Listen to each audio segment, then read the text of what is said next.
What's up, everybody? Welcome to Bios3 Raw TV. Let me fix this fucking camera angle. Bios3 Raw TV. Today we're going to talk about a sense of urgency. Now, I believe we've kind of gone over this a little bit here and there, but never really, kind of delved into it. And this is something I see a lot. A lot of times I'll hear people say, like, I'm going to compete when I'm ready, so I'm not ready yet, so I'm not going to do this show. Or then they say, I'm going to do this show. And then all of a sudden, time's ticking by, they're not getting in shape, and they say, well, I'm not going to do this show. I'm going to wait and do another one a couple of years from now. And this is spawning me.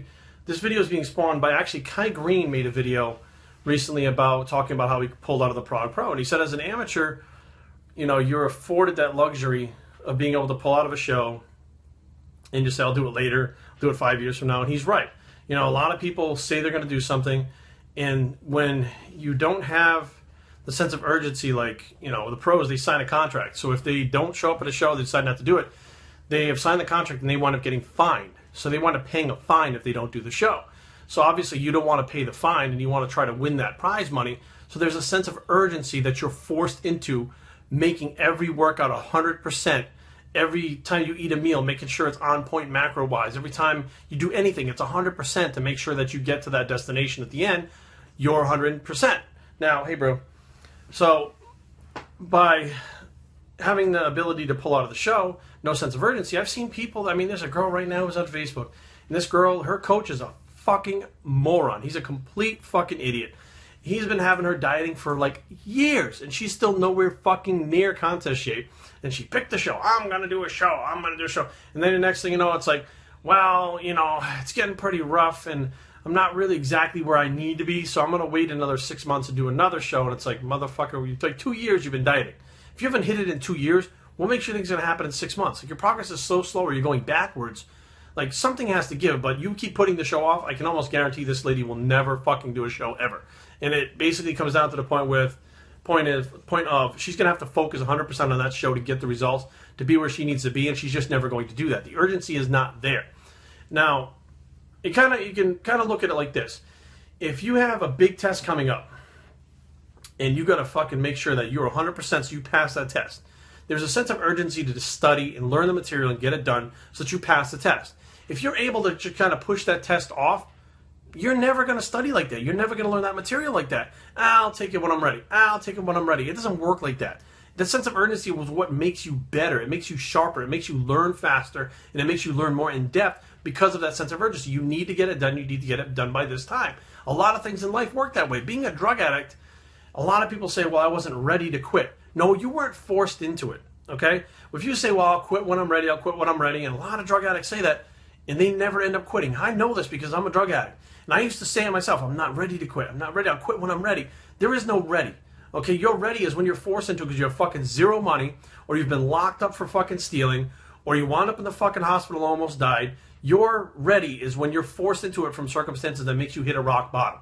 Okay, that's what everybody says. You have to hit rock bottom. That means someone has given you the ultimatum that you have to get clean, or you're going to be kicked out of the house, the bank accounts are gone. Like, you have to be forced into it before you want to do it. So again, that sense of urgency is taking place. I don't have any place to live. I've been locked up in jail. I've run out of money. All these things have happened. I need to make a change, and I need to do it now. I need to quit. The sense of urgency to quit is now there. So you're going to definitely be more successful than the person saying, I'll quit later on when I'm ready. I'll quit when I'm ready. It doesn't work like that. You have to pick a show. I myself have done this. I myself many times. I don't say many because I've competed for 20 years. There's a lot of shows in that 20 years that I did. Some of them I was right on point for. Some of them I was not. Now, some people would say, well, if you weren't on point, why did you go through with it? Because I got to the dance, and I knew no matter what, even if I wasn't at my best, even if I didn't win, I would learn something from that experience, but I wasn't going to pull out. I was going to make my goal. I was going to get to that show and give it 100% I got until I got there. Now, that 100% of what I was giving it may have been wrong information from one trainer, wrong information from myself. I may have done things wrong. There's plenty of times I looked better a week before, fucked up water manipulation, did all kinds of stupid shit, looked bad on the day of the show, still went in the show. There are times where I used diuretics, fucked myself up with diuretics, still went into the show. The one time that I did not go into a show that I planned on going to a show was in 2010. I planned on doing the Junior Nationals. Now, as a quote-unquote warm-up show, there's no such thing as a warm-up show. Either you go in at 100% to win, or you fucking don't and realize you're not 100% and hope that the other guys, excuse me, are not 100% too. But I was supposed to do the Junior Nationals in June. In May, 4 weeks before, I decided I'm going to go ahead and do the Lehigh Valley Championships. And I got fourth at the Lehigh. And in my head, I was like, if I can't win this fucking show, I don't belong on stage with those other guys at the Junior Nationals. And it's not about whether I'd place or whether I'd win or whether I would even make a dent in it. It's that those other guys have earned the right to be there, and they're top competitors. Walking into the Junior Nationals being a fourth place competitor 4 weeks before, after I'd already qualified the year before, is disrespectful to those guys. It's like saying, I'm a middle tier competitor, I'm here to compete with the best. Well, you shouldn't compete with the best until you are the best. So there was no sense of urgency to get there because of the fact that I felt I would be disrespecting those other competitors by showing up, not being at that level. So I didn't go. I decided not to do the show. But that's the only time I've backed out of a show, because every show was life or death for me. Every show I treated like, for me, it was the Mr. Olympia. Every show had to be 100% on, and I had to sacrifice, and I lost relationships, and I gave everything 100% of what I possibly could at the time to get to the show. And I remember even talking with Kevin Lavroni that, after the Pittsburgh, I got fourth in Pittsburgh, and I was, ecstatic. I said, fourth, top 5 in this show is a really fucking hard thing to do. And, and Kevin looked at me and said, do you think that you, gave it your all? And I said, yeah, I did. He said, you gave it all of what you had, but it's not all of what you have.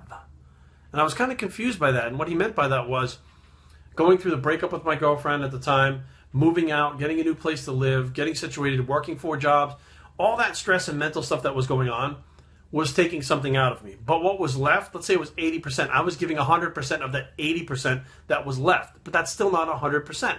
So you're not going to get to your ultimate goal. And I thought, wow, this is it. This is the best physique I've ever had. This is amazing. Well, I didn't realize that as things settled down, I could push even harder. I picked another show, and it was 3 weeks after or 3 weeks before the Maryland, and produced an even better package at the Maryland. You see what I'm saying? So there has to be a sense of urgency to be able to push yourself. The Pittsburgh was coming up, but I had other stuff on my mind. The urgency wasn't there to be the best that I could be. However, for the Maryland, which was the next show, it was there. The time was coming up. I had to improve. I knew I could improve. I knew that I could have been better than I was in May and this was in June, the Maryland, in May at the Pittsburgh, and I knew I could. And I worked so hard in that 4 or 5 weeks in between there that I did improve, and I knew that I could make those changes based on the fact that I only had this amount of time, and I couldn't waste a single workout, a single rep, single set, single meal. I couldn't waste anything in that amount of time. Those changes would not have happened if that urgency wasn't there. So be aware, if you're going to do a show, don't bullshit everybody and tell them when I'm ready, when I'm ready, when I'm ready. That's bullshit. Those people never get ready. And the people that say that, and I'm talking right now specifically, there's a trainer on here that says it's okay to do that, okay? Trainer online, on YouTube, whatever the fuck it is. And his people very rarely look good. And they never hit their full potential. They look okay, don't get me wrong, because they say, we're going to wait. We'll wait till you're ready. We'll wait till you're ready. Well, when the fuck is that going to be? No one's going to train for the next 3 years, 100% in the gym, nonstop, every day, every single day in and day out, and give their diet 100%, hoping to get to someplace. Because if you do that, you're going to get there sooner than faster. So that means they're actually slacking off in that amount of time, hoping that later on they'll get better, later on they get better. And then when you pick a show, you have to increase all that stuff to get to the show and be your best shape. Otherwise, you're just treading water out there. You're not making any ground. You're not getting any further towards the shore. You're treading water out in the middle of the ocean, hanging out, waiting until it's time to swim back to the shore, which some of you people are not going to make it back to the shore. You're going to drown, if that makes sense. Biohazardtraining@gmail.com. Leave comments down below, but don't fight. www.biohazardtraining.com is a blog, and where it's a state of emergency bicep, and we're out.